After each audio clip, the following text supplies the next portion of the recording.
Good evening to all the people who have joined us, the people who have joined in YouTube as well as the people who have joined in Zoom Meet. Today we are going to nearly wind up microeconomics today, and today we are going to finish microeconomics in the best possible manner. And tomorrow onwards, we will start with international economics. Tomorrow onwards, we shall start with international economics. So, yeah, what we are actually going to do now, as it is, we are going to discuss Arrow's impossibility theorem. And apart from Arrow's impossibility theorem, we are going to discuss Nash equilibrium, that is the game theory. And apart from game theory, second best theory, and Pareto's optimality criteria. And second best theory. Pareto's optimality criteria, three criteria are there. We are going to discuss one today. Other two criteria we shall discuss tomorrow. ಇವತ್ತು ಒಂದು criteria discuss ಮಾಡ್ತೀವಿ, ಆಮೇಲೆ ಇನ್ನೆರಡು ನಾಳೆ discuss ಮಾಡ್ತೀವಿ. So technically speaking micro economics will be finished tomorrow and international economics will be started tomorrow. Micro economics ನಾಳೆ ಮುಗಿಯಲಾಗುತ್ತೆ, international economics ನಾಳೆ ಶುರು ಮಾಡಲಾಗುತ್ತೆ. So that is basically the thing actually, and hopefully all the people are solving questions. And without further ado, let us begin. So Arrow's impossibility theorem is yesterday saw Bergson's welfare function. Last time now ಎಲ್ಲರಿಗೂ good evening. ಯಾರ್ಯಾರು good evening wish ಮಾಡಿ? Yeah, fine. Oh, is that it? Yeah, fine actually. So what is happening is, let us actually see. I had to start somewhere, no? Yeah, Bergson welfare function we actually started. And Bergson welfare function, there was some problem with Bergson welfare function. The thing is, Bergson, what he actually tries to tell is, he actually tells that Bergson ಏನು ಹೇಳ್ತಾರೆ ಅಂದ್ರೆ, like the social welfare depends upon individual utility. And if that is the case, we have to maximize the individual utility or the community in a community welfare curve construct ಮಾಡಬೇಕು. ಅದಕ್ಕೆಲ್ಲ individual ಯುಟಿಲಿಟಿನ ತಗೊಳ್ಬೇಕು. ಯಾವಾಗ community indifference curve ನಿಮ್ಮ production possibility ಫ್ರಂಟಿಯರ್ಗೆ tangent ಆಗಿರುತ್ತೆ, that will be the point of equilibrium ಅಂತ ಹೇಳ್ತಾರೆ. So what he is trying to tell is, where is this diagram? This is what he is actually trying to tell. This is what he is actually trying to tell. So, where is the pen? This is what Bergson is trying to tell. Bergson is trying to tell this. So, he is telling that where this is actually the welfare curve of the entire community. And this is the production possibility frontier. So, what he is actually telling is, this curve,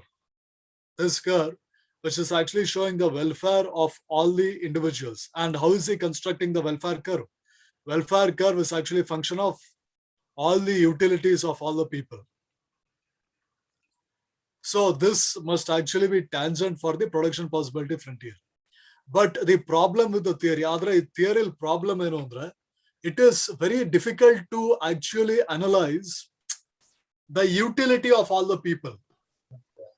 ಪ್ರತಿಯೊಬ್ಬ ವ್ಯಕ್ತಿಯ ಯುಟಿಲಿಟಿನ ನಾವು ಏನು, we are actually trying to analyze the utility of every individual is difficult. What may be useful for me may not be useful for some other person. What is useful for some other person may not be useful for me. If someone is addicted to drinking, I don't drink alcohol, so alcohol is not utility for me, it is disutility for me. So here it is very difficult to construct a welfare function for the entire society. So constructing welfare function tumba kashta andre, how on earth are you going to get the equilibrium? That was the major problem here. So for addressing this problem, we have Kenneth Arrow. So we basically have Kenneth Arrow, and he actually tells how we can actually address it. Kenneth J. Arrow, he actually says that, see, let us make some conditions. He actually says that let us make some conditions, and if these conditions are fulfilled, if you are actually fulfilling these conditions, then you can expect to, what that Wilfredo Pareto was telling, that Wilfredo Pareto's condition we can actually fulfill, and we can build a social welfare function which is going to do good for everyone. So adike Kenneth J. Arrow, what he actually tells us, we will try to build. Kenneth J. Arrow tells, I will give 5 conditions. Kenneth J. Arrow says, I will give you 5 conditions. If with these 5 conditions, you are able to build a welfare function, then with that welfare function, you will definitely ensure that all the people's welfare increases, or even if one people's welfare also increases, no people will be harmed by it. ಒಬ್ಬನ ಕಲ್ಯಾಣ ಆಗತ್ತಾ ಅಥವಾ ಇರೋ ಬರೋರ್ದೆಲ್ಲ ಕಲ್ಯಾಣ ಆಗತ್ತಾ, ಎರಡಕ್ಕೂ chance ಇದೆ. ಆದ್ರೆ if you are able to fulfill all these 5 conditions, no one will be harmed. So just fulfill all these conditions, and if you fulfill all these 5 conditions, no one will be harmed. The welfare may be for all people or for some people or from few people. For welfare will definitely increase. Welfare ಎಲ್ಲಾರ್ಗೂ ಆಗತ್ತಾ, ಸ್ವಲ್ಪ ಜನಕ್ಕೆ ಆಗತ್ತಾ, ಕೆಲವು ಜನಕ್ಕೆ ಆಗತ್ತಾ, total welfare ಆಗತ್ತೆ, ಜಾಸ್ತಿ ಆಗತ್ತೆ. ಆದ್ರೆ ಇದರಿಂದ ಯಾರಿಗೂ ನಷ್ಟ ಆಗಲ್ಲ. So no one is actually going to suffer from this. So let us see the 5 conditions with which this Kenneth Arrow is actually giving. So this 5 conditions, what Kenneth Arrow is telling us, these 5 conditions must be implemented while making policy decisions in a democratic setup. ಒಂದು ಪ್ರಜಾಪ್ರಭುತ್ವದಲ್ಲಿ ಪ್ರಜೆಗಳ ರಾಜ್ಯ ಆಗಿರೋದ್ರಿಂದ ಈ 5 condition ಏನಿದೆ, this 5 conditions must be fulfilled so as to take into account all the wishes of all the people in the society. ಈಗ ಪ್ರತಿಯೊಬ್ಬ ವ್ಯಕ್ತಿಯ ಆಸಕ್ತಿ ಅಥವಾ ಪ್ರತಿಯೊಬ್ಬ ವ್ಯಕ್ತಿಯ ಆಸೆನ ಪರಿಗಣಿಸಬೇಕಾಗುತ್ತೆ. ಯಾಕಂದ್ರೆ ಅದನ್ನ ನಾವು ಪ್ರಜಾಪ್ರಭುತ್ವ ಅಂತ ಕರಿತೀವಿ. Democracy is basically of the people, by the people, for the people. So if you are actually having a democracy of that sort, means you are supposed to take into consideration the likings or the dislikings of all the people, and based on that you are supposed to make the decision. ಯಾರ ಇಷ್ಟ ನಷ್ಟಗಳನ್ನೆಲ್ಲ ನೀವು ತಗೊಂಡು ಅವರು ಇಷ್ಟ ನಷ್ಟದ ಪ್ರಕಾರ ನೀವು ಏನ್ ಮಾಡ್ಬೇಕಾಗಿರುತ್ತೆ, you are actually suppose to make the decision. So how are you going to take that all their desires into consideration? You can take all the people's desire into consideration by adhering to the 5 principles laid out by Arrow. ಆರೋ ಕೊಡುವ ಈ 5 ಏನು principles ಇದೆ, ಈ 5 principles ನ follow ಮಾಡಿದ್ರೆ you will be in a position to take into consideration all the people, what their desire or what the people actually want the government to do for them. So let us actually see what are the 5 principles. Our 5 principles, let us try to understand the 5 principles in detail. ಏನು ಆ 5 principles ಏನಿದೆ, let us actually try to understand those 5 principles in detail. Now here, when we are actually speaking about the first principle, idralli now first principle, when we are actually speaking about the first principle actually speaks about what? The first principle speaks about collective rationality. ಮೊದಲನೇ principal ಏನ್ರ ಬಗ್ಗೆ ಮಾತಾಡುತ್ತೆ? ಮೊದಲನೇ principal collective rationality ಬಗ್ಗೆ ಮಾತಾಡುತ್ತೆ. In collective rationality, there are actually 2 conditions we have to be aware of. Collective rationality li 2 condition ನಮಗೆ ಗೊತ್ತಿರಬೇಕು. So what are the 2 conditions? One is consistency, the other is transitivity. One is consistency and the other is transitivity. See, transitivity, we all know what is transitivity. Transitivity ಏನು ಅಂತ ನಮ್ಮೆಲ್ಲರಿಗೂ ಗೊತ್ತು. What is transitivity? If A is greater than B and if B is greater than C, it implies C is greater than A. Means if I prefer A for B and if I prefer B for C, then I have to prefer C for A. ಅಂದ್ರೆ ಇನ್ನು normal ಆಗಿ ಹೇಳ್ಬೇಕು ಅಂದ್ರೆ if 3 is greater than 2, and if I say 2 is greater than 1, then I have to agree. Just a second. A greater than C ಅಲ್ವಾ sir? ಒಂದ್ ಸ್ವಲ್ಪ ಇರಿ. ಏನ್ ಹೇಳ್ತಾ ಇದೀರಾ ನೀವು? ಅಲ್ಲಿ ಇಲ್ಲ, transitivity A greater than C ಅಲ್ವಾ? ಒಂದ್ ಸ್ವಲ್ಪ ಇರಿ, ಒಂದ್ ಸೆಕೆಂಡ್ ಬಂದೆ. ಇಲ್ಲ ರೇಸರ್ ಸಿಗ್ತಲ್ಲ.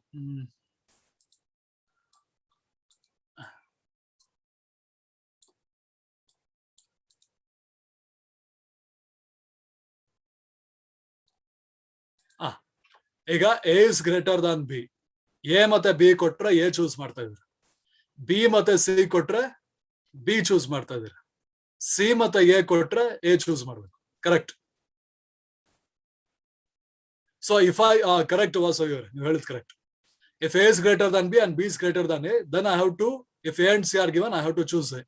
That means that if 3 is greater than 2 and if 2 is greater than 1, it implies that if I am given 3 and 1, I have to go for 3 is greater than 1.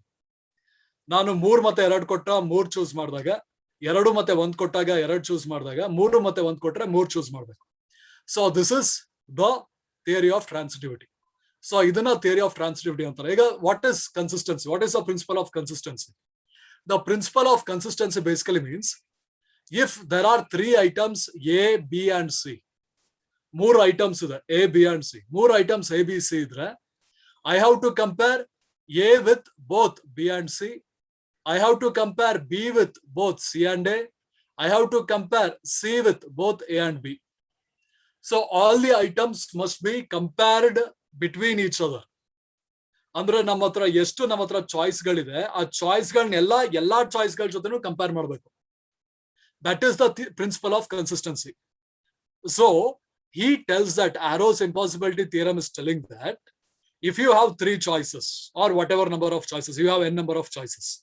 ನಿಮ್ಮ ಹತ್ರ n number of choices ಇದ್ರೆ ಮೊಟ್ಟ ಮೊದಲನೇದಾಗಿ ಪ್ರತಿ ಒಂದು choice ಇನ್ನೊಂದು ಮಿಕ್ಕಿದ choice ಗಳ ಜೊತೆ ಎಲ್ಲ ಕಂಪೇರ್ ಮಾಡಬೇಕು.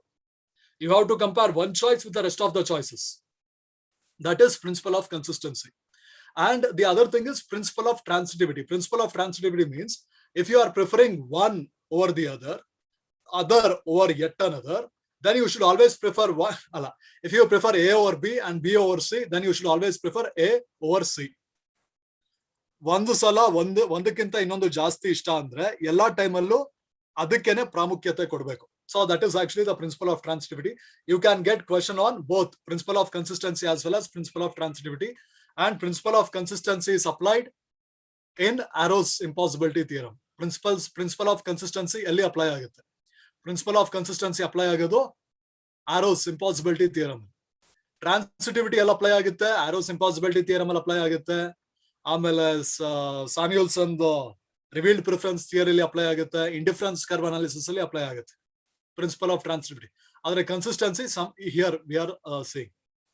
ನೆಕ್ಸ್ಟ್ ಆಮೇಲೆ ಹಿಗ್ಸ್ ವೀಕ್ ಥಿಯರಿಯಲ್ಲೂ weak ordering, Hicks revised logical theory of demand, ಅದರಲ್ಲೂ transitivity we see that. Next is non imposition. So here let us actually understand what is this non-imposition. See, non-imposition, when we are actually speaking about the non-imposition ಬಗ್ಗೆ ಮಾತಾಡ್ತಾ ಇದೀವಿ ಅಂದ್ರೆ, social choices must not be imposed by customs or from outside the society. If if India is making any decision, it must not be influenced by England or some other strong rich country. ನಾವೇನಾದ್ರು decision ತಗೊಳ್ತಾ ಇದ್ರೆ ಅದು ನಮ್ಮ ವೈಯಕ್ತಿಕವಾಗಿರೋ, ನಮ್ಮ ದೇಶದ ಅಥವಾ ನಮ್ಮ ಸಾಮ್ರಾಜ್ಯದ ಅಥವಾ ನಮ್ಮ ಸಮಾಜದ ಅಥವಾ ನಮ್ಮ ಅರ್ಥವ್ಯವಸ್ಥೆಯಲ್ಲಿರುವ ವ್ಯಕ್ತಿಗಳ, the people who are actually stakeholders of our society or our nation, they have to come together and get it. And it also says that it must not be imposed by customs. Just because your ancestors are doing something, you need not do it. The present stakeholders, it is non-imposition has 2 things. One is outsiders must not influence. Second thing is even it must not be imposed by customs. ಒಂದು ಏನೋ outsiders ಅನ್ನ impose ಮಾಡಬಾರ್ದು. ಆಮೇಲೆ ಇನ್ನೊಂದೇನು customs means even traditions and customs must also not. So thing is the present stake holders, their free will must play a role in doing the decision. And non-dictatorship. Non-dictatorship means, see here there is a wonderful this thing actually. When the wonderful thing is happening, the wonderful thing what basically happens is they tell that democracy is the dictatorship of prime minister ಅಂತ ಹೇಳ್ತಾರೆ. Democracy prime minister ಇನ್ನ dictatorship ಅಂತ ಹೇಳ್ತಾರೆ. ಈಗ ಕರ್ನಾಟಕದಲ್ಲೂ ಅದೇ ಆಗ್ತಾ ಇತ್ತು. ಅಲ್ಲಿ ಮೋದಿ ಲಾಕ್ ಡೌನ್ ಅಂದ್ರೆ ಇಲ್ಲಿ ಲಾಕ್ ಡೌನ್. ಈಗ ಮೋದಿ ಅವ್ರು ಹೇಳಿದ್ದಾರೆ CBSE ಎಕ್ಸಾಮ್ ಎಲ್ಲ ಕ್ಯಾನ್ಸಲ್ ಅಂತ. ಈಗ PU ಎಕ್ಸಾಮ್ ಎಲ್ಲ ಕ್ಯಾನ್ಸಲ್ ಮಾಡಬಹುದು ಅಂತ ಟಿವಿ ಆಂಕರ್ ಗಳು ಹೇಳ್ತಾ ಇದ್ದಾರೆ, ನಾವು ಹೇಳ್ತಾ ಇಲ್ಲ. TV anchors are telling this. The media, Karnataka media is telling our chief minister does what the prime minister tells. It is not my opinion, it is the opinion of Karnataka media. Karnataka media ಏನ್ ಹೇಳ್ತದೆ, chief minister ಗೆ decision ತಗೊಳ್ಳುವಷ್ಟು ಅವ್ರಿಗೆ independence, he doesn't have that much independence. Karnataka media is telling whatever prime minister tells, our chief minister follows the same. So that should not happen. Adu agbardu. Although the prime minister is supposed to be part of India only, the decisions must be taken in collective spirit. All the people's, all the stakeholders' opinion must be considered before making the decision. One person must not impose his decision on the entire society. ಒಬ್ಬ ವ್ಯಕ್ತಿ ಆ ವ್ಯಕ್ತಿಯ ಸಮಾಜದ ವ್ಯಕ್ತಿ ಆಗಿದ್ರೂ ಸಹ ಅವನು ಅವನ ನಿರ್ಧಾರನ ಸಮಾಜದ ಮೇಲೆ ಏರೋ ಹಾಗಿಲ್ಲ. The person, the leader, he may be the leader of the society, who is within the society, who is also stakeholder of society. He should not actually impose his will on the society without taking society's will to consideration, independent of irrelevant alternatives. So I am trying to make a decision whether PU exams must happen or PU exams must not happen in Karnataka. PU exam ಮಾಡಬೇಕಾ ಮಾಡಬಾರ್ದ ಕರ್ನಾಟಕದಲ್ಲಿ ಅಂತ ನಾನು ಯೋಚನೆ ಮಾಡ್ತಾ ಇದ್ದೀನಿ. So the choices must be, PU exam must happen, PU exam must not happen. I should not here put the third option. This is first option, this is second option.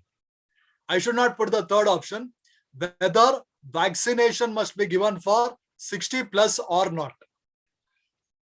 Giving vaccination for 60 plus has nothing to do with conducting or not conducting of PU exam. PU exam conduct ಆಗೋದು, PU exam conduct ಆಗದೆ ಇರೋದು, ಅದಕ್ಕೂ Covid vaccine 60 ವರ್ಷಕ್ಕಿಂತ ಜಾಸ್ತಿ ಇರೋರು ಕೊಡೋದಕ್ಕೂ ಏನು ಸಂಬಂಧ ಇಲ್ಲ. So why are you bringing that here? Why are you bringing that here? It is complete nonsense. So while you are giving options, you should not give irrelevant alternatives. Irrelevant alternatives ನೀವು ಕೊಡಬಾರ್ದು while you are actually giving the options. Social choices derived from individual choices. So social choice, the final decision you are going to make regarding any policy formulation, that must be done with the consultation of all the stakeholders. ಎಲ್ಲ stake ನ consultations ನಾವು ತಗೊಂಡಾದ್ಮೇಲೆ we are actually going to do that thing. Now here he actually lays down all these things. Okay, he actually lays down all these wonderful things, and he himself mathematically proves that a policy can never be made fulfilling all these 5 principles. He lays down the 5 principles, 5 principle na idtara, and he calls this initially as general theorem of possibility. So the 5 principles of general theorem of possibility are these 5, and he actually says that these 5 you cannot make a decision by fulfilling all these 5. At least one will definitely get violated, and that is why his general theorem of possibility is renamed as Arrow's impossibility theorem. Initially the name was general possibility theorem, and he then realizes that while making a choice, ಆಮೇಲೆ ಅವ್ರಿಗೆ ಅರ್ಥ ಆಗುತ್ತೆ ಒಂದು choice ಮಾಡ್ಬೇಕಾದ್ರೆ ಈ 5ರಲ್ಲಿ at least ಒಂದಾರು violate ಆಗೇ ಆಗುತ್ತೆ ಅಂತ. ಸೊ ವೈಲೇಟ್ ಆಗ್ತದೆ, ವೈಲೇಟ್ ಆಗಿದ್ದಕ್ಕೆ general possibility theorem becomes arrows impossibility theorem. ಆ ಜನರಲ್ ಪಾಸಿಬಿಲಿಟಿ ಥಿಯರಮ್ ಏನಾಗೋಗುತ್ತೆ, ಈಗ ಆರೋಸ್ ಇಂಪಾಸಿಬಿಲಿಟಿ ಥಿಯರಮ್ ಆಗೋಗುತ್ತೆ. So let us see here what and all you have to understand. Arrow's impossibility theorem, who gave? Obviously Kenneth J. Arrow. Impossibility theorem was given by Kenneth J. Arrow. And the next thing you have to by heart or understand here is all the 5 principles. All 5 principles I have seen many a times questions being asked just to identify the 5.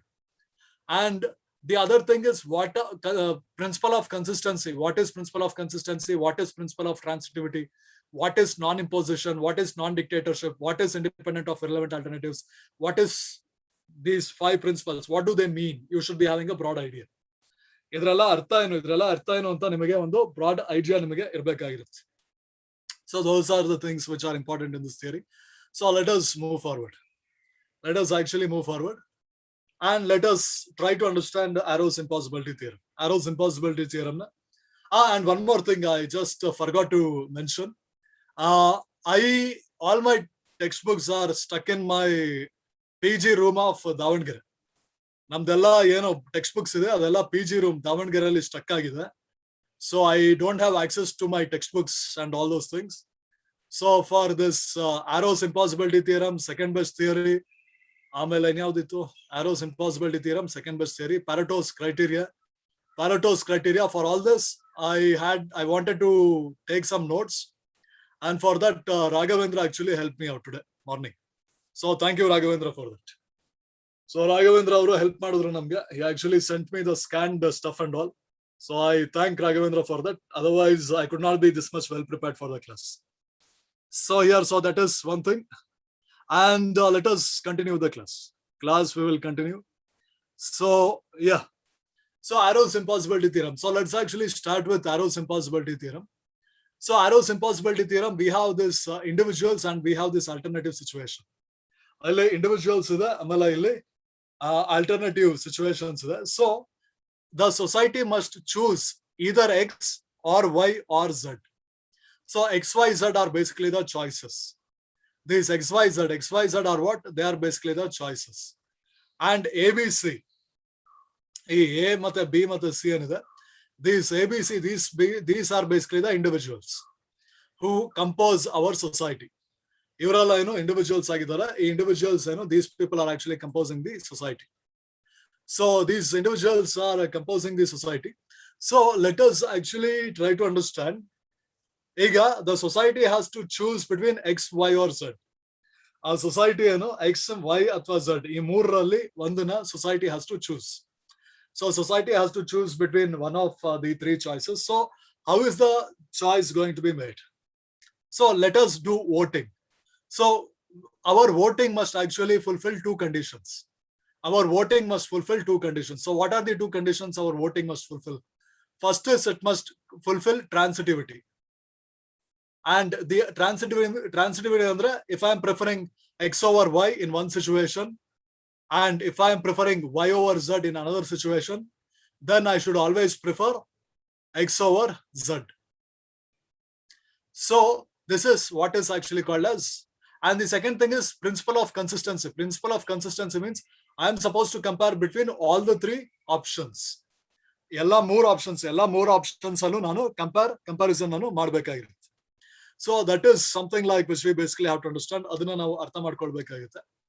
So here, so that is why A, B, okay, let us see what A is choosing. A is choosing giving, this is actually marks, okay. 3 andre it is like 3 marks. 2 andre 2 marks. 1 is 1 marks. So it is the weightage. The higher the 3 means the greater the rank it has. Okay. 3 andre ಜಾಸ್ತಿ marks, 2 andre ಕಮ್ಮಿ marks, 1 andre ಅದಕ್ಕೆ ತುಂಬಾ ಕಮ್ಮಿ marks. So A prefers X more. Second preference is for Y. Last preference is for Z. B, highest preference is for Y. Second highest is for Z. And third highest is for X. And C, this first highest is for Z. Second is for X. And third is for Y. Now, if I actually try to make a chart for this, I want to know which is getting the highest preference. ಈ ಮೂರರಲ್ಲಿ highest preference ಯಾದಕ್ಕೆ ಬರ್ತಾ ಇರೋದು ಅಂತ ನಾನು ಒಂದು chart ಮಾಡಿದ್ರೆ, if I make a chart to analyze which one is getting the highest preference. So X is giving like for A. So here X for A he actually gave 3 marks. For B he actually gave 2 marks. And for Z he actually gave 1. Okay, this is actually ranking. It's not marks. It is ranking and it's not marks. And even if it was marks also, like it wouldn't have made any difference. ಇದನ್ನ marks ಅಂತಾನೆ consider ಮಾಡಿ. Because I will tell you, like if we consider it as marks, it will be easy to analyse. ಇದನ್ನ marks ಅಂತ consider ಮಾಡಿದ್ರೆ easy ಆಗುತ್ತೆ analyse ಮಾಡಕ್ಕೆ. I will show you how.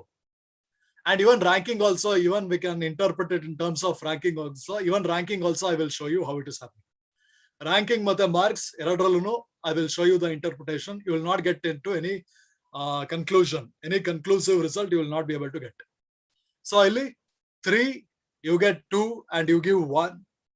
And the B gave C he gave 3, and B actually gives what? For X actually gives, this is the alternatives. So B is giving for X how much? This is the B, right? So B is giving 1 for X, B is giving 3 for Y, and B is actually giving 2 for Z. And while we take as C is giving 2 for X, C is giving 1 for Y, and C is giving 3 for that. Now, if I consider all this as marks, ಇದನ್ನೆಲ್ಲ ನಾನು marks ಅಂತ ನಾನು consider ಮಾಡಿದ್ರೆ, if I add the total marks scored by X, it will be around 6. Total marks scored by Y will be around 6. Total marks scored by Z will be 6. So here, which alternative I have to choose, I am not getting proper conclusion at all. ಇದನ್ನೆಲ್ಲ ನಾನು marks ಅಂತ consider ಮಾಡಿದ್ರೆ, if I consider all these things as marks, then all the 3 alternatives will get 6, 6, 6. 3 alternative go 6, 6, 6 ಸಿಗುತ್ತೆ. So I will not be in a position to determine which is better than which. Now, if I don't consider it as marks and if I consider it as rank, I will explain even the rank stuff. ಇದನ್ನ rank ಅಂತ consider ಮಾಡಿದ್ರೆ, so let us see what ranks A is actually giving. A is giving 3rd rank for X. A is giving 2nd rank for Y. Sorry, A is giving 3rd rank for X. A is giving 2nd rank for Y. A is giving 1st rank for Z. And B is giving 2nd rank for X. And B is giving 3rd rank for Y. And B is actually giving, for Z, he is actually giving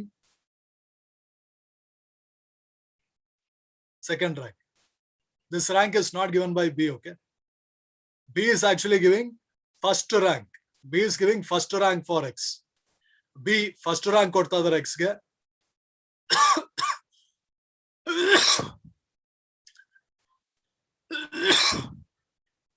3rd rank is giving for Y. And 2nd rank is giving for Z. Now C is giving 2nd rank for, C is giving 2nd rank for X. C is giving 1st rank for Y, and C is giving 3rd rank for Z. Now let us see. X, Y, Z. 3rd rank has least weightage. Second rank has medium weightage. 1st rank has most weightage. So let us give them weightage. 1st rank ಗೆ 3 points ಕೊಡೋಣ, 2nd rank ಗೆ 2 points ಕೊಡೋಣ, 3rd point ಗೆ 1 rank ಕೊಡೋಣ. So X got rank 3. X got rank 3 once, rank 2 once, rank 1 once. ಒಂದ್ಸಲ rank 3 ಸಿಕ್ತು, ಒಂದ್ಸಲ rank 2 ಸಿಕ್ತು, ಒಂದ್ಸಲ rank 1 ಸಿಕ್ತು. When we see Y ಗೆ same. Even Y also got once rank 3, once rank 2, once rank 1. And Z also once rank 3, once rank 2, once rank 1. So how can you consider here? Ildralli yadke jasti X, Y, Z, all the 3 choices are getting same ranks, same number of times. X agli, Y agli, Z agli, X agli, Y agli, Z agli, ಮೂರಕ್ಕೂನು 3 ರ್ಯಾಂಕ್ನು ಅಷ್ಟೇ ಸಲ ಸಿಗ್ತಾರೆ. Each of them are getting the same rank, the same number of times. So how can you tell either any alternative is better than any of the other alternative? ಒಂದು alternative ಇನ್ನೊಂದು alternative ಗಿಂತ ಒಳ್ಳೇದು ಅಂತ ಹಾಗೆ ಪರಿಗಣಿಸಕ್ಕಾಗಲ್ಲ. because all the three things are giving you the same equal performance. And this is Arrow's impossibility theorem. But because here we have fulfilled all the 5 principles. When you try to fulfill all the 5 principles, you cannot get a conclusive decision. ಯಾವಾಗ ನೀವು 5 principles ನೀವು follow ಮಾಡ್ತೀರಾ ಆವಾಗ ನಿಮಗೆ conclusive decision ನಿಮಗೆ ಸಿಕ್ಕಲ್ಲ. You will not get the conclusive decision. That is what Arrow's impossibility theorem is. So that is what Arrow's impossibility theorem. He tells that you cannot build a social welfare function which will do invariable benefit for all the people by taking all the people's opinions into consideration. ಎಲ್ಲಾರನ್ನು ಖುಷಿ ಪಡ್ಸಕ್ ಆಗಲ್ಲ. ಎಲ್ಲಾರನ್ನು ಖುಷಿ ಪಡ್ಸಕ್ ಆಗಲ್ಲ. In English, there's a proverb. A friend of all is a friend of none. A friend of all is a friend of none. You cannot be friend of all people.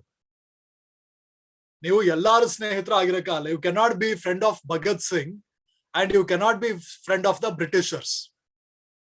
You cannot be friend of Bhagat Singh and you cannot be friend of the Britishers at same point of time. Either you are friend of Bhagat Singh, then British consider you terrorist, or you are friend of Britishers, then Bhagat Singh will consider you anti-national. So you cannot be friend with both Bhagat Singh as well as Britishers. Bhagat Singh ಮತ್ತು Britishers ಇಬ್ರು ಜೊತೆನೂ ನೀವು friend ಆಗಿರಕ್ಕೆ chance ಇಲ್ಲ. So that is what this Kenneth J. Arrow wants to tell. He wants to tell that if you are doing any policy, that policy will be having some bad repercussions along with some good repercussions. ಯಾವ್ದಾದ್ರು ಒಂದು policy ಮಾಡ್ತಿದ್ರೆ ಅದರಿಂದ ಕೆಟ್ಟ ಪರಿಣಾಮ ಆಗೇ ಆಗುತ್ತೆ, ಒಳ್ಳೆ ಪರಿಣಾಮ ಜೊತೆ. That is invariable. You cannot build a social welfare function which is going to do no harm. So indirectly, he is taking a dig at Pareto. Indirectly, he's taking a dig at Pareto. He's telling that Pareto's optimality theorem is a impossibility. Is actually indirectly stating that you cannot build a social welfare function wherein which you are able to make everyone happy. That is what this entire impossibility theorem revolves around. So that is the thing actually. And obviously even his theories also has its share of criticisms. For example, Professor Little tells it is not related to social welfare function at all. Professor Little in ಹೇಳ್ತಾರೆ ಅಂದ್ರೆ Kenneth J. Arrow's theorem, where is Little? So Little actually says Kenneth J. Arrow's theorem doesn't deal with social welfare function at all. His is just an impossibility theorem related to decision making. ಇದು ಬರೀ ಒಂದು decision making ಗೆ ಕೊಡ್ತಾರೋ ಒಂದು ಸೂತ್ರ ಅಷ್ಟೇ ಇದು. ಇದಕ್ಕೂ ಸೋಷಿಯಲ್ ವೆಲ್ಫೇರ್ಗೂ ಸಂಬಂಧನೇ ಇಲ್ಲ ಅಂತ. But I think Professor Little's criticism is a superficial criticism, because for social welfare has to happen means policy formulation has to happen. If policy formulation has to happen, decisions has to be taken. Without taking decisions, social welfare cannot happen. So Professor Little's criticism is a very superficial criticism. It is a criticism for the sake of criticism. ನನ್ನ ಪ್ರಕಾರ professor little criticism ಅಲ್ಲ, ಅದು just for the sake ಏನೋ ಒಂದು ಹೇಳ್ಬೇಕು ಹೇಳ್ತಾ ಇದಾರೆ. And then there are some other criticisms. Samuelson actually tells that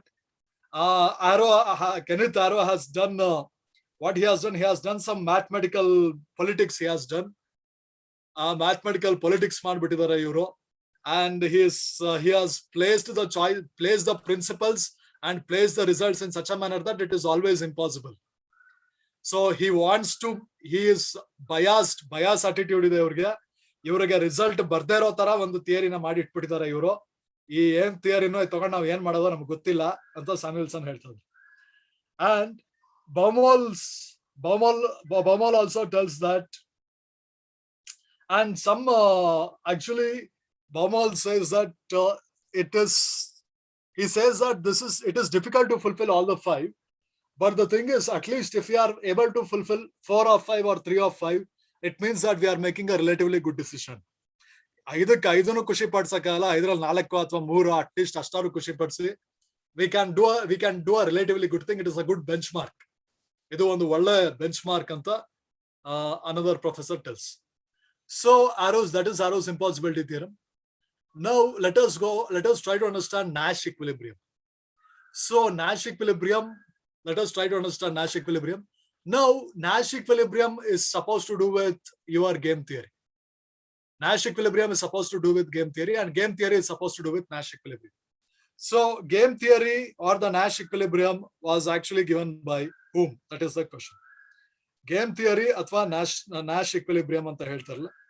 So game theory or Nash equilibrium, who gave it? So obviously when I'm telling Nash, it has to something which is actually given by Nash only. John von Neumann.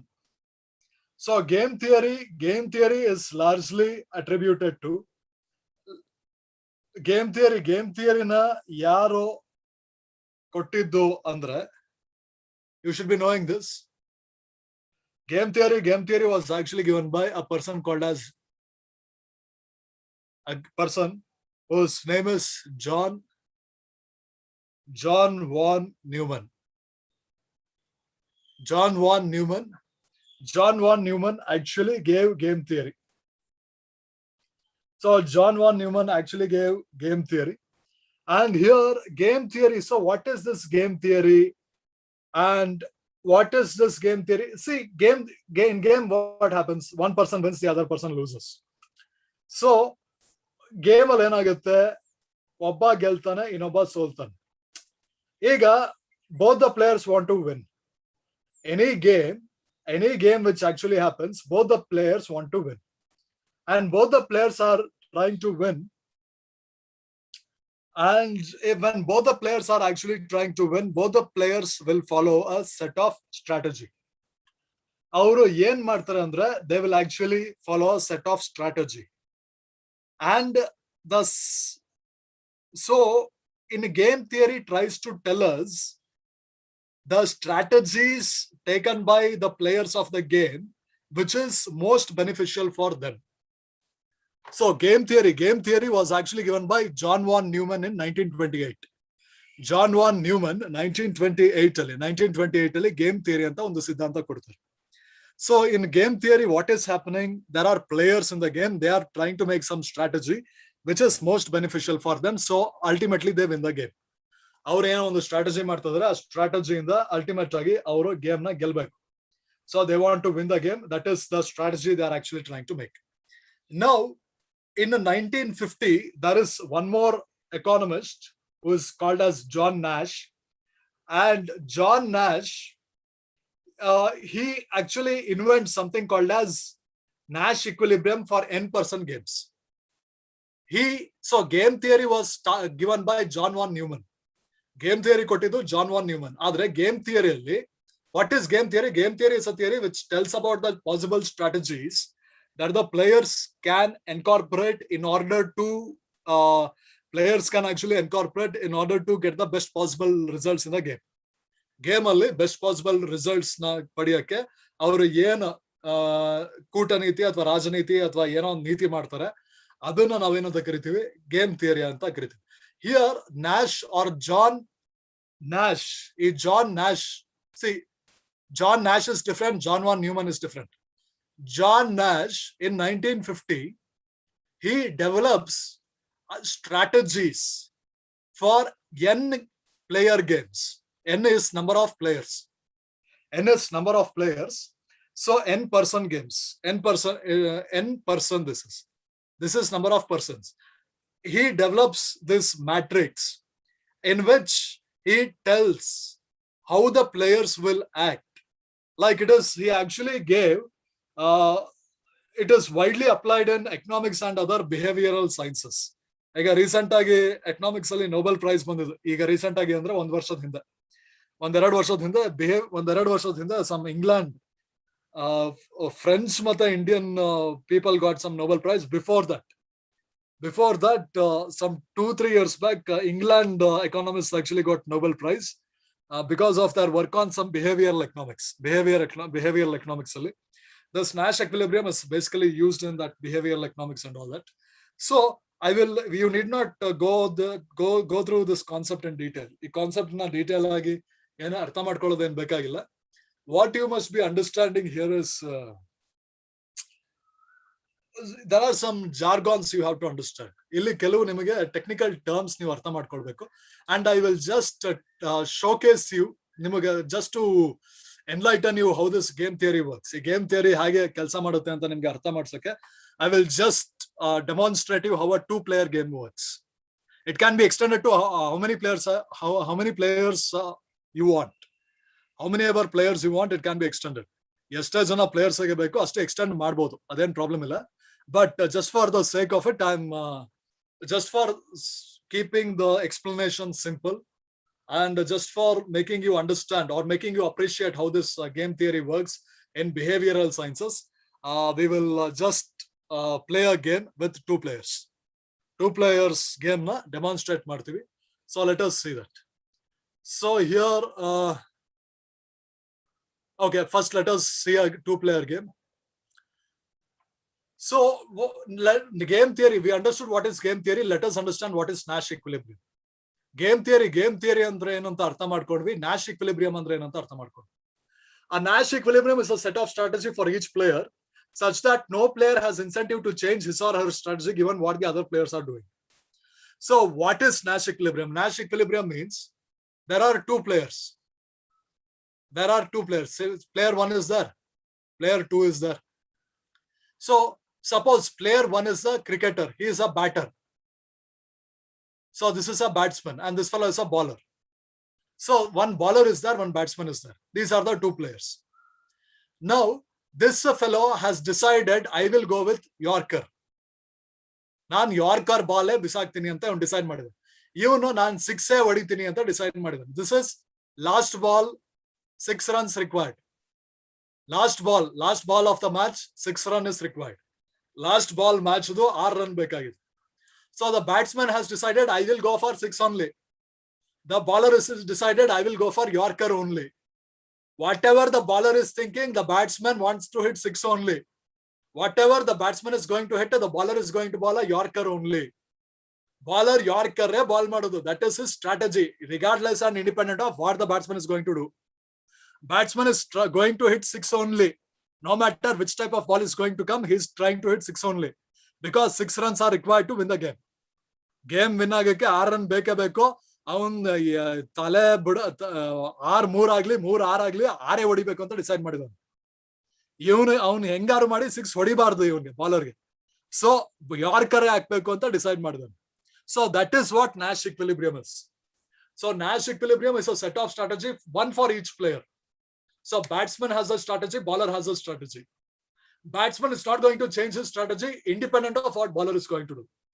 Bowler is not going to change his strategy independent of what batsman is going to do. That is Nash equilibrium. So both the players are in Nash equilibrium. So I hope you people understood what is Nash equilibrium. Nash equilibrium andre enu anta. See what is equilibrium? Equilibrium basically means there is no tendency to move in either direction. Equilibrium andre enu? There is no tendency to move in either direction. ಅಂದ್ರೆ ಏನೇ ಆದ್ರೂ ಅಲ್ಲೇ ಇರಕ್ಕೆ ಇಷ್ಟಪಡ್ತಾರೆ. So batsman has decided to hit 6 no matter what. Bowler has decided to bowl Yorker no matter what. That is Nash equilibrium. I hope everyone know about cricket. ಹುಡುಗರಿಗೆಲ್ಲ ಗೊತ್ತಿರುತ್ತೆ. Vasavi ಅವರೇ, you understood what I tried to tell with the cricket example, right? Yes, sir. So even you watch cricket. No, sir. But you understood what I was trying to tell in cricket. Yes, sir. Yeah, fine. So yeah, I mean, I hope even the girls and the ladies and all the ladies also understood what I was trying to tell. And if anyone did not understand Nash equilibrium among the ladies, you can just ask me again for some other example.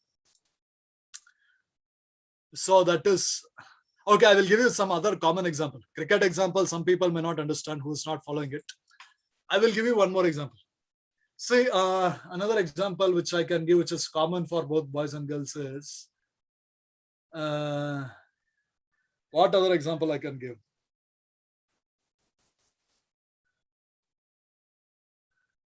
Okay, I'm not able to think of any other example, but hopefully you understood. If anyone did not understand, please ask me. Next is, let us play a game here. Ega one game adana. I will demonstrate how Nash equilibrium works with the help of a game. This is a 2-player game. Nash in 1950, John Nash. Nash equilibrium is associated with John Nash. Game theory, John von Neumann. Understand that? Ega Nash. So Nash is actually playing some 2-player game. So ega Nash equilibrium can be extended to how many other players we want, just for the simplicity of understanding. And obviously here I want to give the credit. I did not have textbook. So the credit for this Nash equilibrium, discussing this Nash equilibrium, I have taken the snapshot from William Spaniel. William Spaniel ಅಂತ ಒಂದು YouTube channel ಇದೆ. ಆ YouTube channel ಮಾತಾಡೋದೇ ಬರೀ game theory ಬಗ್ಗೆ. So game theory ಬಗ್ಗೆ ನಾವು ಏನೆಲ್ಲ ಹೇಳ್ತಾ ಇದೀವಿ ಅದೆಲ್ಲ ವಿಲಿಯಂ ಸ್ಪಾನಿಯಲ್ ಅನ್ನೋ ಒಂದು ಯೂಟ್ಯೂಬ್ ಚಾನಲ್ ಇಂದ ನಾವು ತಗೊಂಡಿರೋದು. So thank you William Spaniel. I am just borrowing your thing for education purpose. So I hope you have no issues regarding what I'm doing here. So here, the thing is this, Nash equilibrium. So Nash equilibrium, let us see game theory. Nash equilibrium alli 2-player game theory nodana. Nash equilibrium alli 2-player game theory nodana. So what is the game here? See, I said Nash equilibrium is a practical behavioral application of economics. Nash equilibrium is a practical behavioral thing for illi. See, there are 2 cars driving each other at perpendicular directions. This is the game. Here there is 1 car. Here there is 1 car, okay? Illi 1 car ide. It is coming in this direction. And there is another car which is going in this direction. Again, ಇನ್ನೊಂದು car ಈ direction ಅಲ್ಲಿ ಹೋಗ್ತಾ ಇದೆ. 1 car is coming in this direction, the other car is going in this direction. This is an intersection. This is basically an intersection. ಇದೇನಿದೆ ಇದು intersection ಆಗಿದೆ. Okay, this is an intersection. And obviously here you have the traffic light. Here also you have a traffic light. Okay. Suppose 2 cars are driving at each other at perpendicular direction. Perpendicular ಅಂದ್ರೆ 1 car ಹಿಂಗ್ ಬರ್ತದೆ, ಇನ್ನೊಂದು car ಹಿಂಗ್ ಹೋಗ್ಬೇಕು ಅಂತ ಇದೆ. The stop light is red for one, green for the other. Police ಗಿಲಿಸ್ ಯಾರು ಇಲ್ಲ ಅಲ್ಲಿ. Even if the police is not there, would they want to break the law? Police ಇಲ್ಲ ಅಂದ್ರೂ ಅವರು ಲಾನ ಬ್ರೇಕ್ ಮಾಡ್ತಾರಾ ಇಲ್ವಾ? This is one situation. The Nash equilibrium can be also taken into consideration for now COVID vaccine. COVID vaccine, government hospitals must give. They are telling out of stock. Private hospitals are giving. So, are the people supposed to go to private hospitals or are the people supposed to go to government hospitals? Private hospitals, the price is almost 800 to 1200. Covaxin ge 800 irbeku, COVID shield ge 1200 irbeku. Government al hodre free. So government provide ಮಾಡಬೇಕಾ ಮಾಡಬಾರ್ದಾ, private ಮಾಡಬೇಕಾ ಮಾಡಬಾರ್ದಾ, ಜನರು ಇಲ್ಲಿ ಹೋಗ್ಬೇಕಾ ಅಲ್ಲಿ ಹೋಗ್ಬೇಕಾ? So there also you can apply Nash equilibrium and see what will happen. So now we are applying Nash equilibrium for this car, for a traffic this thing. Police are not there. So how will the Nash equilibrium play out? Nash equilibrium hage play out agutte. Now player 1, he chooses something, what will happen? Player 2, he chooses something, what will happen? Again, the credit for this diagram, this table, credited to William Spaniel. William Spaniel ಅವರಿಂದ ತಗೊಂಡಿದ್ದೀನಿ. So that is basically a thing. So again, we have our cars here. ಇಲ್ಲಿ ನಮ್ಮ ಕಾರ್ಗಳಿದೆ ಇಲ್ಲಿ. So while I am actually here, there is 1 car. ಇಲ್ಲಿ 1 car ಇದೆ. ಆಮೇಲೆ ಇಲ್ಲಿ ಇನ್ನೊಂದು ಕಾರ್ ಇದೆ. ಪೊಲೀಸ್ ಗಿಲೀಸ್ ಯಾರು ಇಲ್ಲ. Police, no police, nothing. So police, that thing, this thing, nothing is there. So here 1 car, here the other car is there. So ಇಲ್ಲಿ 1 car irde, ಇಲ್ಲಿ ಇನ್ನೊಂದು car ಇದೆ. Okay. So let us see. Player 1, player 2, both decides to go. Player 1 is planning to go here, player 2 is going to go here. What will happen? Crash. ಏನಾಗುತ್ತೆ? ಇಬ್ರು crash ಆಗುತ್ತೆ. Crash ಆದ್ರೆ here -5 means 5 means the more the number, the more the advantage. -5 means disadvantage. -5 means both are suffering. If both decide to go, both will crash. So both are suffering. ಇಬ್ರಿಗೂ ನಷ್ಟ ಆಗುತ್ತೆ. If both stop, both are not moving, ಇಲ್ಲಿ ಇಲ್ಲಿ in this in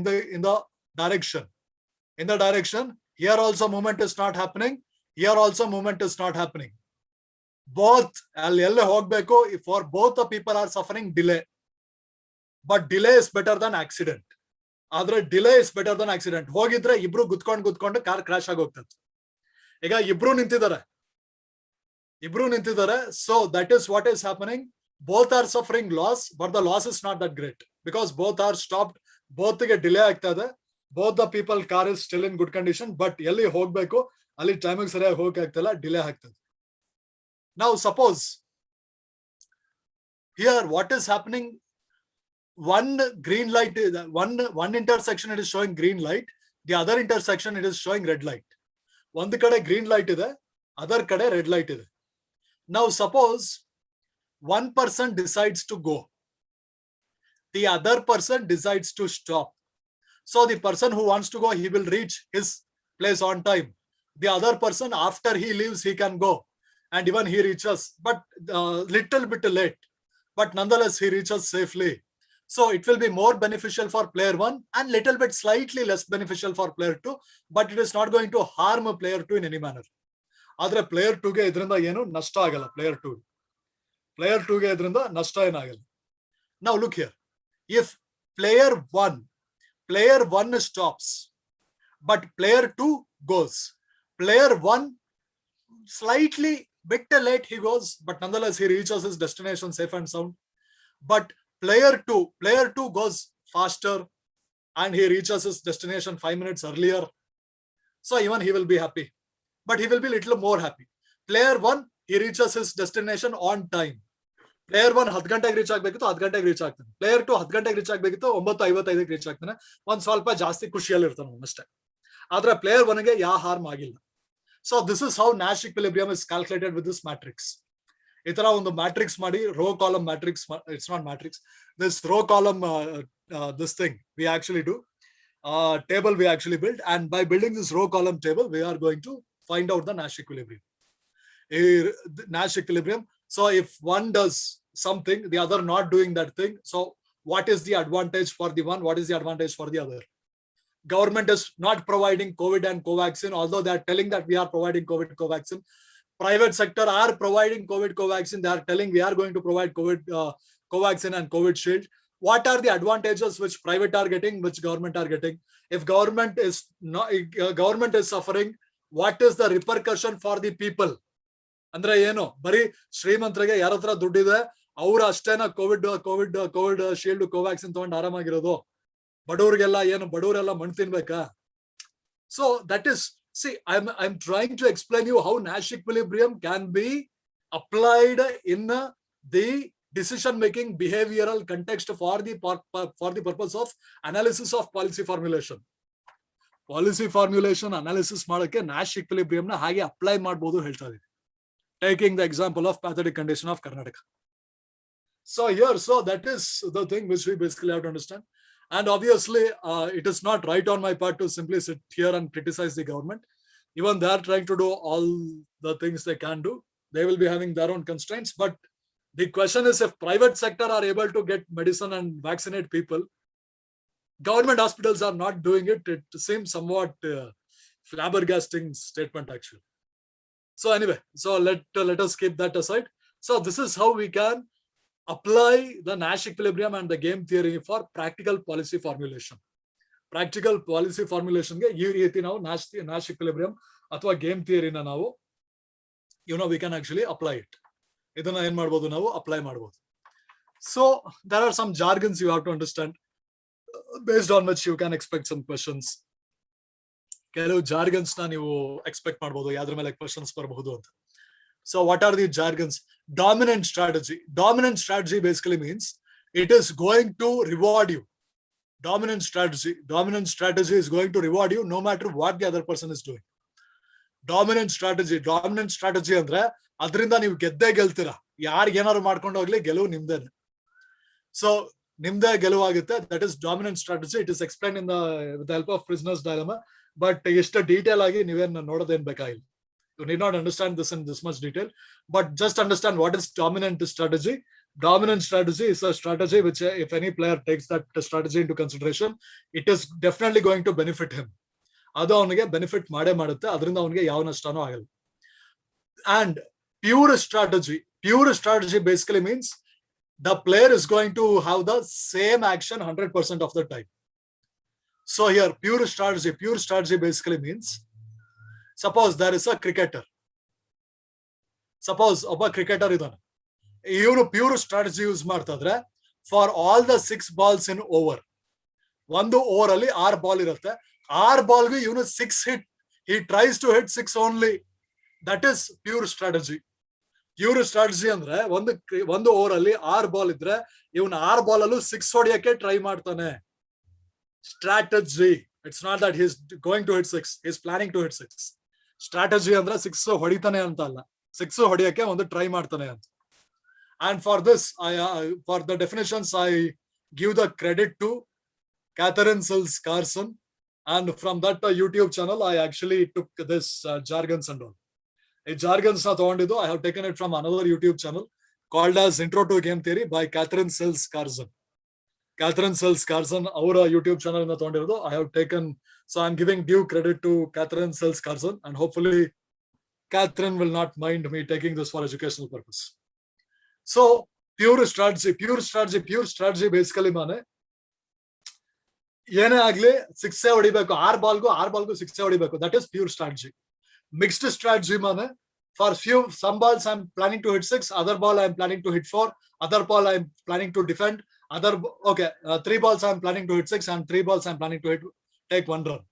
3 ಬಾಲ್ಗೆ 6 ಹೊಡಿಯೋಣ ಅಂತ ಇದೀನಿ, and another 2 balls I want to take 1 run. I want to just run between the wickets. So this is what you call as mixed strategy. ಇದನ್ನ ನಾವೇನಂತ ಕರಿತೀವಿ ಅಥವಾ ಏನಂತ ಪರಿಗಣಿಸ್ತೀವಿ, mixed strategy ಅಂತ ಪರಿಗಣಿಸ್ತೀವಿ. So these are things which you basically have to understand. These are some of the jargon. So mixed strategy is what, and you have to understand what is mixed strategy. You have to understand what is dominant strategy. You have to understand what is pure strategy. You have to understand who gave Nash equilibrium, that is John Nash, and who gave game theory, that is John von Neumann, and what is the development this great man actually did. He actually extended the game theory for n-person games. That was his contribution. And what is Nash equilibrium?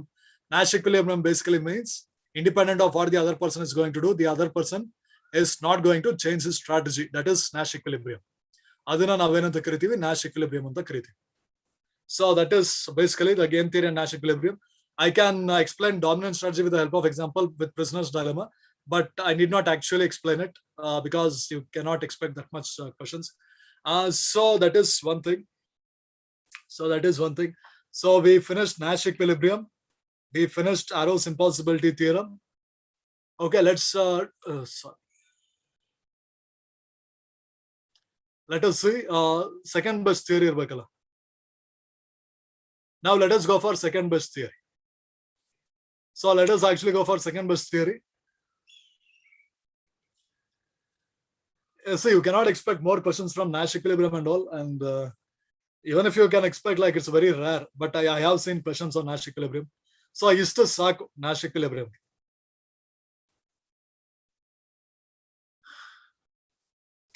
Under Cournot model of duopoly, each duopolist will produce how much? 1/4. Cournot. Option D, 1/3. Cournot is the first model. First model we saw, right? Cournot. So this is your DD.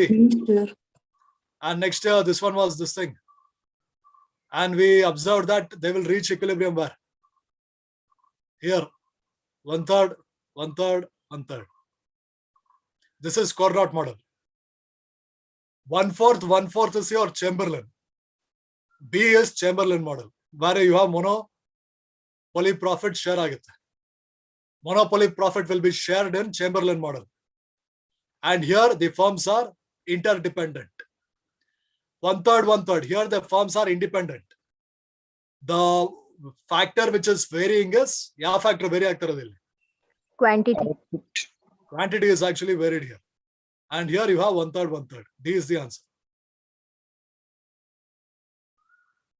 Okay, Pareto's optimality. Pareto's optimality I will discuss later. Now we will go for second best theory. Second best theory ge hogana. Yeah, now we are actually going for second best theory. Another interesting theory this is.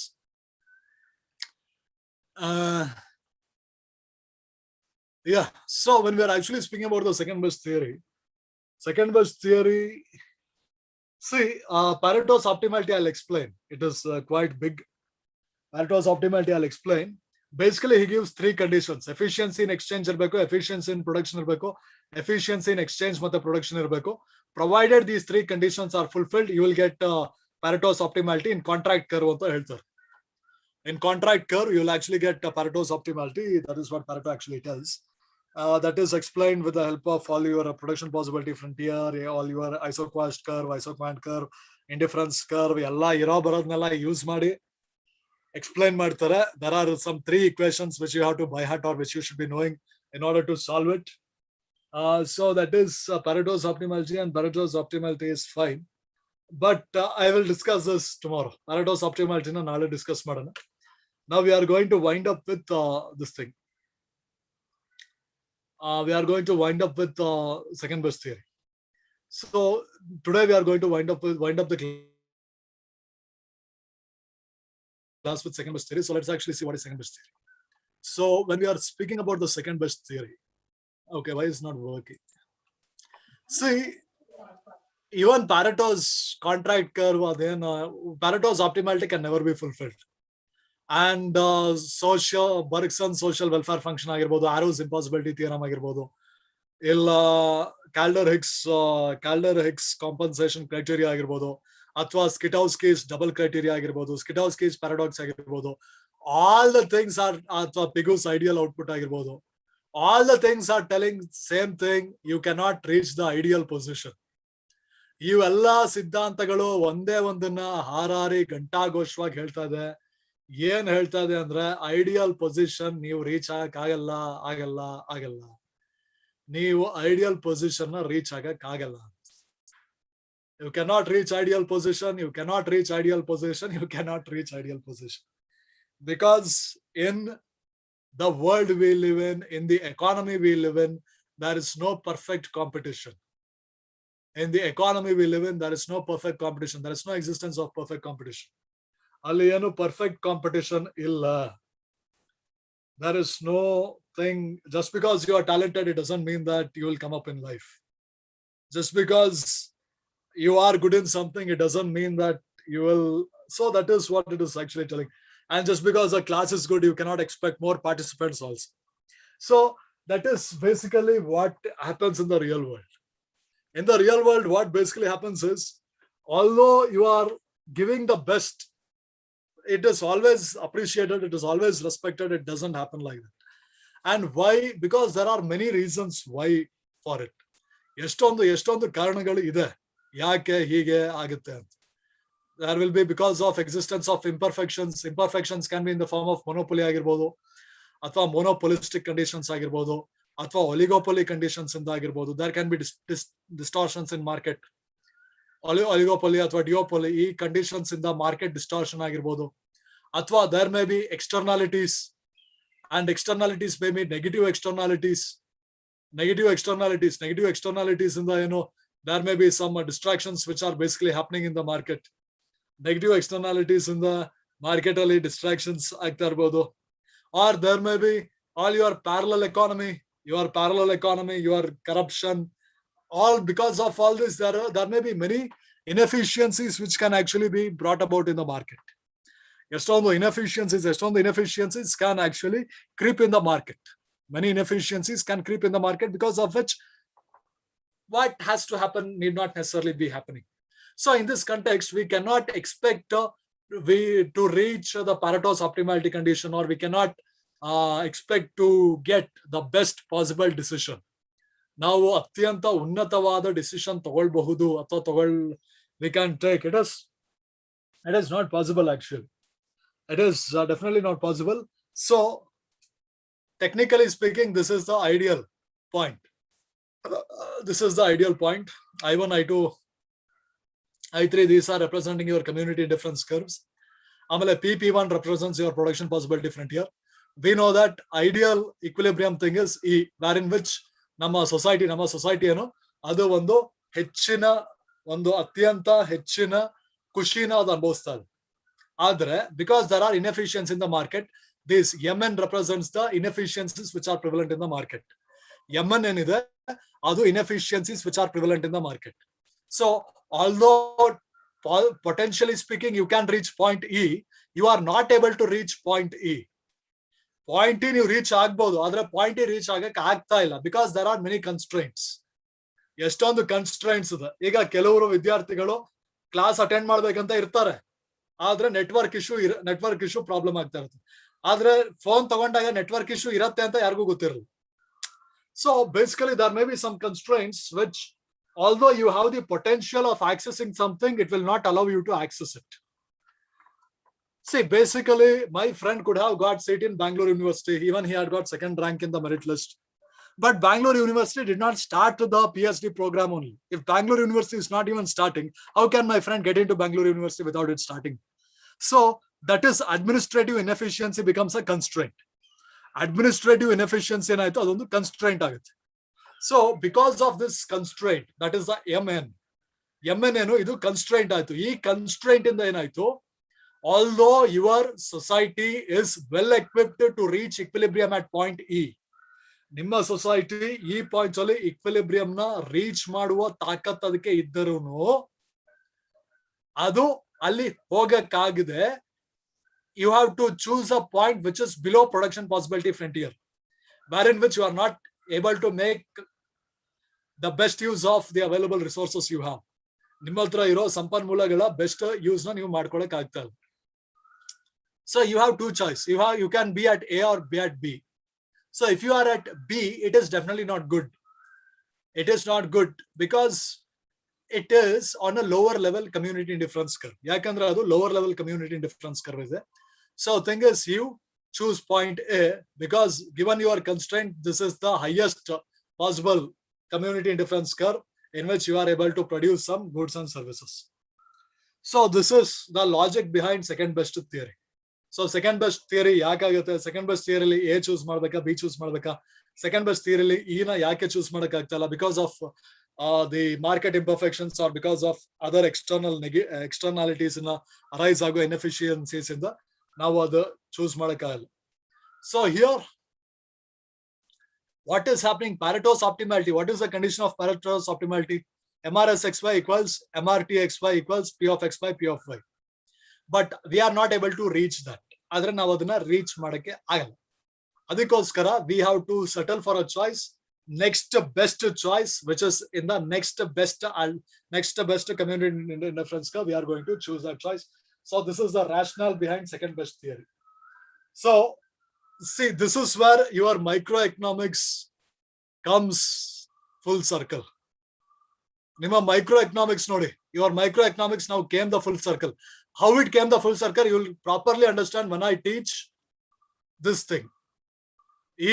When I teach the three conditions of Pareto's optimality, that is efficiency in exchange, efficiency in production, efficiency in exchange and production. Efficiency in exchange, efficiency in production, efficiency in exchange and production. ಇದನ್ನ ನಾವು ನಿಮಗೆ teach ಮಾಡಾದ್ಮೇಲೆ you will understand. ಇದಾದ್ಮೇಲೆ I had to teach you second best theory.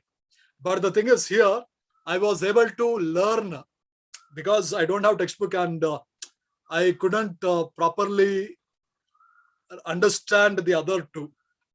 I understood one part, the other two part I did not understand properly. I will understand, I need some more time to understand it properly. So I will teach these three conditions tomorrow with the diagram. ಈ ಮೂರು condition with diagram ನಾಳೆ ಪಾಠ ಮಾಡ್ತೀವಿ. So tomorrow will be the last topic where we see Pareto's three conditions of efficiency.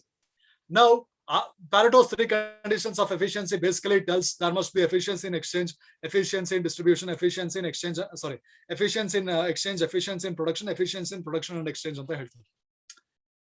Second best theory, the last theory, tells that you cannot have perfection, you cannot have equilibrium.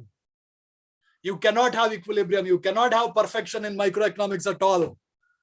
You have to settle for second best. That is the last theory which we are concluding the microeconomics with. And that is the story of our life also. All of us want to be somewhere. All of us want to be doing something.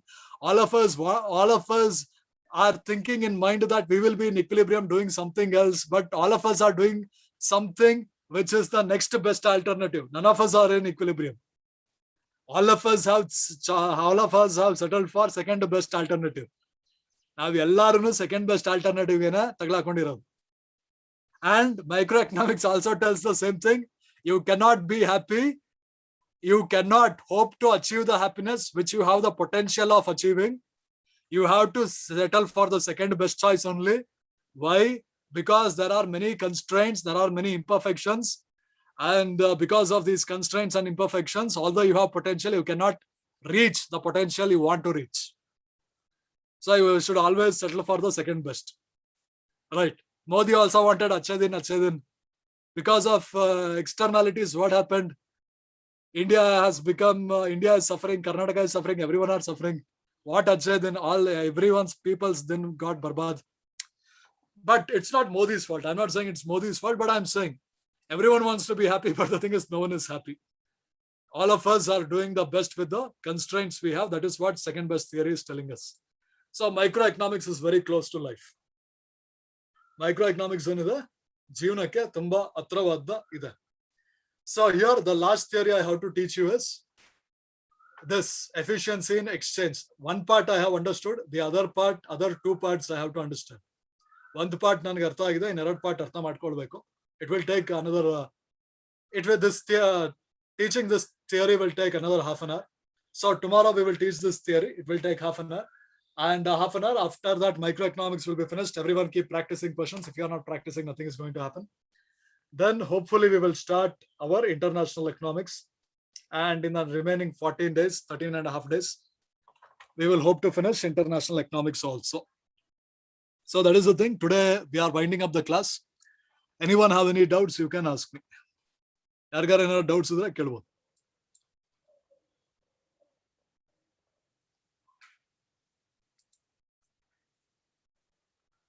Yeah, I don't think anyone have any doubts. ಯಾರಿಗೂ ಏನೋ doubts ಇಲ್ಲ ಅಂತ ಕೇಳ್ತೀನಿ. Yeah, people are telling thank you. Okay, fine. We shall wind up the class for today. Tomorrow we shall meet at 4, and even this theory which I have not discussed, I will discuss it tomorrow. Bye people, take care, enjoy life.